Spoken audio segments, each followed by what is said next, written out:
Les courriels du public, enregistrement numéro 6. Avertissement par rapport aux propos tenus dans le cadre de cet enregistrement. Je vous ne demande pas de croire ce qui est dit, mais plutôt de vérifier par vous-même si cela est réel avec votre ressenti ou votre intellect. Bonne écoute. Je vais faire suite à un courriel que j'ai reçu. Donc, pour ce qui est des gens qui écoutent des vidéos sur cette chaîne ou qui font également la lecture de textes que je produis, si vous avez des commentaires positifs ou des critiques constructives se rapportant à ces éléments, vous pouvez m'écrire par courriel à mon adresse étant davidlevesque@hotmail.com.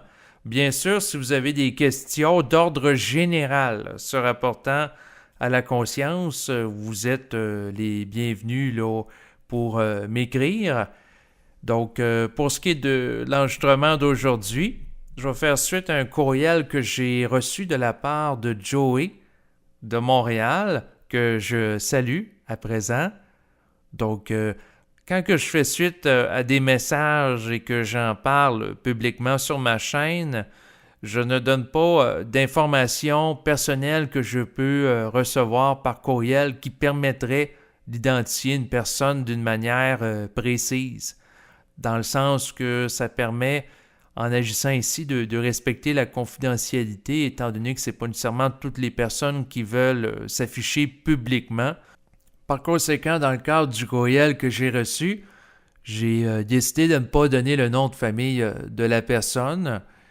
Et ça, je ne donne pas le nom de famille des gens, je vais donner le prénom. C'est sûr que si vous pouvez me donner l'endroit où ce que vous êtes, ça peut être agréable de le mentionner sur les ondes, parce que je sais, de par les statistiques de visionnement, qu'il y a des gens un peu partout dans le monde qui écoutaient ces vidéos là, que je produis au fil des mois. Alors, je vais lire donc les extraits du courriel de Joey que je vais commenter par la suite.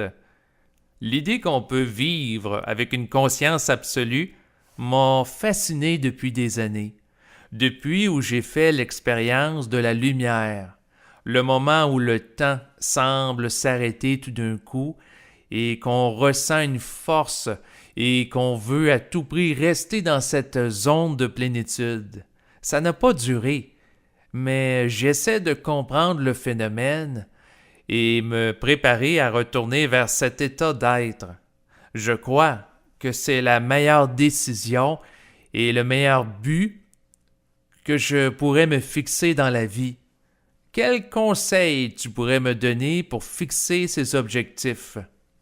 Donc, plusieurs éléments dans ce questionnement. Tout d'abord, Joey, je vois que tu as écrit que, l'idée qu'on peut vivre avec une conscience absolue m'a fasciné depuis des années. De mon point de vue, il ne faut pas être fasciné par rien, parce que si on est fasciné par quelque chose, eh bien, à ce moment-là, on peut être déstabilisé par cette chose-là. Donc, on devient influençable, donc on est plus stable dans l'ego. C'est sûr que quelqu'un qui vit une expérience de nature paranormale, donc quelqu'un qui vit un contact, par exemple, avec une entité, que ce soit une entité astrale ou une entité mentale, et qui vit une forme d'expérience de la lumière en relation avec cela, eh bien, c'est sûr que si la personne n'a pas nécessairement cherché ça consciemment, à partir de son ego, et qu'une expérience comme ça survient dans sa vie, c'est sûr que ça peut créer de la fascination parce que l'ego ne sait pas comment composer avec cette expérience-là. Il ne sait pas qu'est-ce qui se passe. Et à ce moment-là, c'est à travers la capacité d'intégrer au fil du temps l'expérience en vue de tenir compte de la réalité, de l'énergie avec laquelle on peut avoir été mis en contact. Donc, à ce moment-là, c'est à travers la capacité de traiter avec l'expérience en étant neutre dans le mental qu'on est capable de le regarder avec objectivité, parce que si on est fasciné par quelque chose, eh bien, on peut vivre de l'enthousiasme et à ce moment-là, colorer émotivement le vécu de l'expérience pour l'embellir. Bien entendu, tu peux me dire, ben, c'est difficile de vivre une expérience en étant neutre dans le mental lorsqu'on l'expérimente pour la première fois et qu'on n'est pas préparé psychologiquement pour la vivre. Et bien entendu, c'est vrai que c'est difficile, mais avec le temps, l'individu apprend à composer avec la multidimensionnalité du réel en étant stable dans le mental.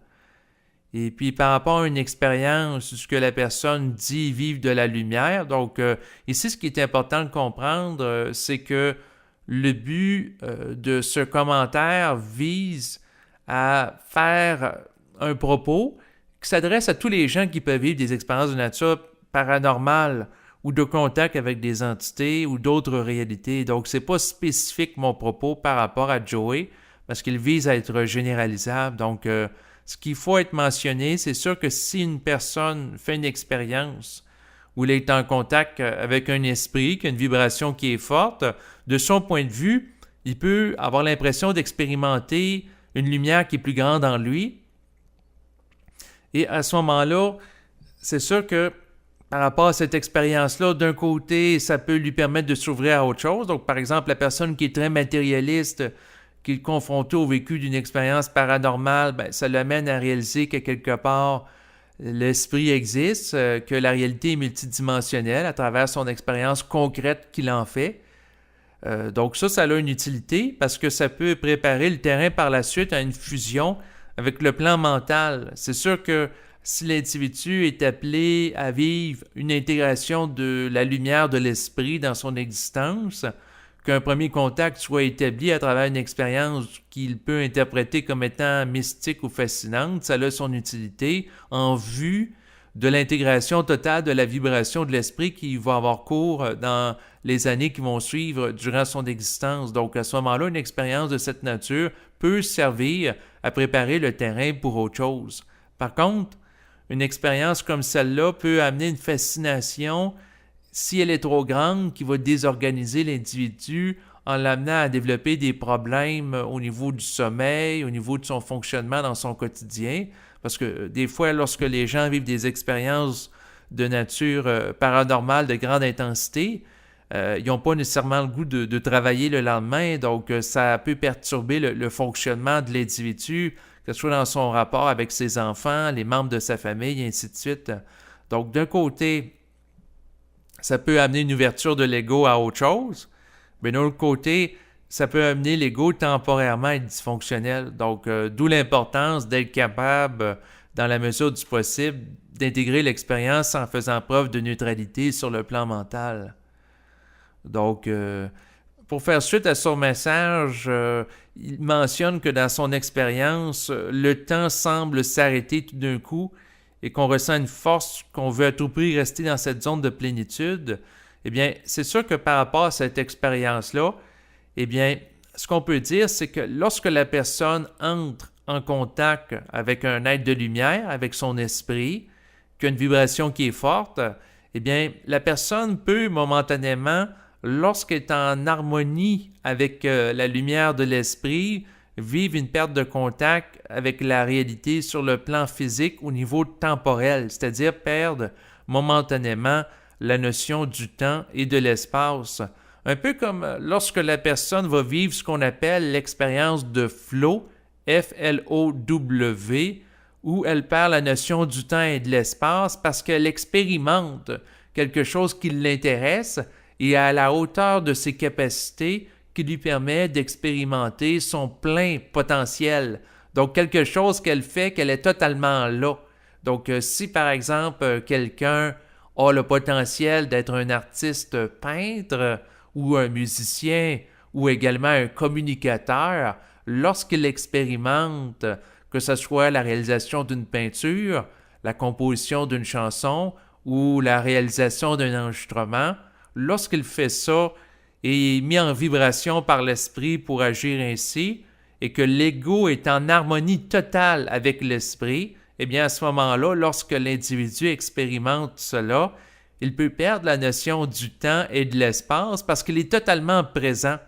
Alors que si l'individu fait quelque chose qui est en décalage avec son esprit, à ce moment-là, il n'est pas totalement là. Donc, autrement dit, quand la personne est en harmonie avec son esprit, il fait quelque chose, ça peut être de jouer une chanson, et pendant qu'il l'effectue, il est totalement là parce qu'il vit la vibration de son esprit qui s'exprime créativement à travers l'expression artistique. Et pour l'individu qui vit une expérience de nature mystique, si l'individu vit en contact avec l'esprit, et s'il vit dans l'intelligence de l'esprit, à ce moment-là, il perd la notion du temps et de l'espace parce que l'esprit en tant que tel, en tant qu'énergie consciente, vit au-delà du temps et de l'espace parce que l'esprit n'est pas, en tant qu'énergie pure, assujetti aux lois du plan matériel, comme le corps physique peut l'être. Ce qui veut dire que l'esprit ne vit pas le temps comme l'être humain qui réfléchit le vit.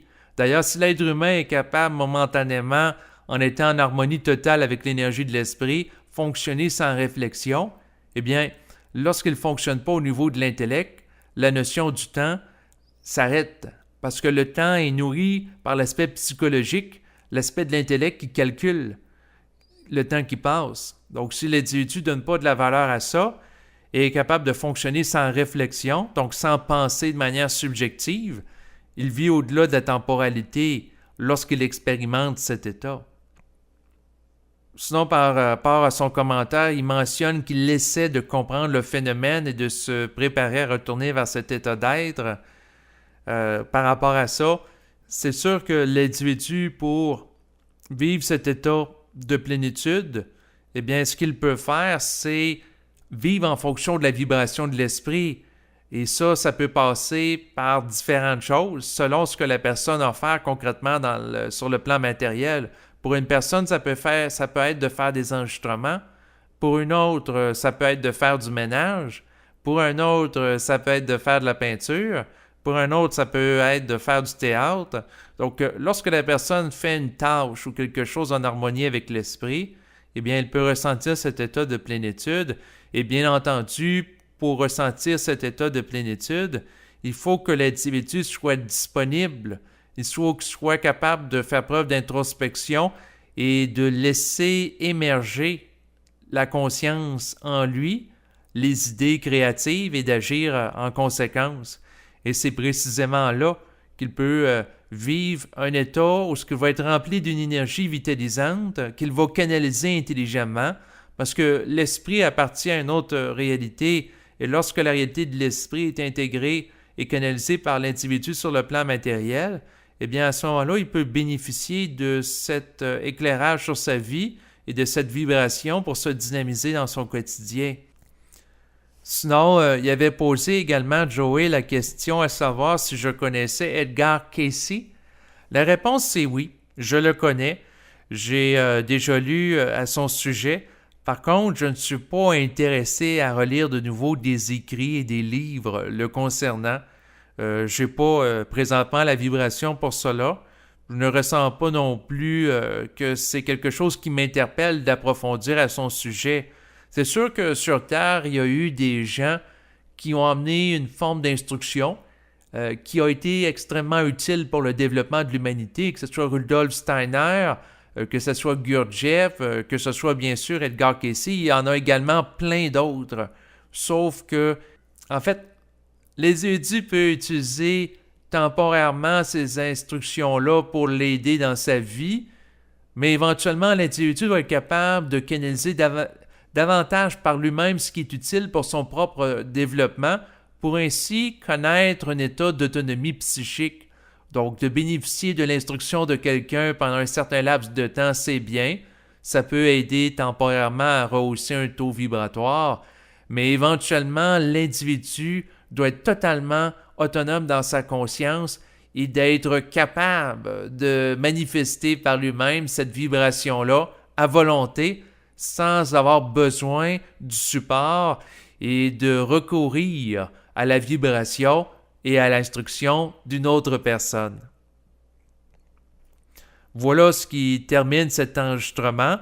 Et bien entendu, si vous avez des commentaires ou des questions en relation avec les enregistrements et textes que je produis, vous pouvez m'écrire un message à l'adresse courriel étant davidlevesque-supra@commercial hotmail.com.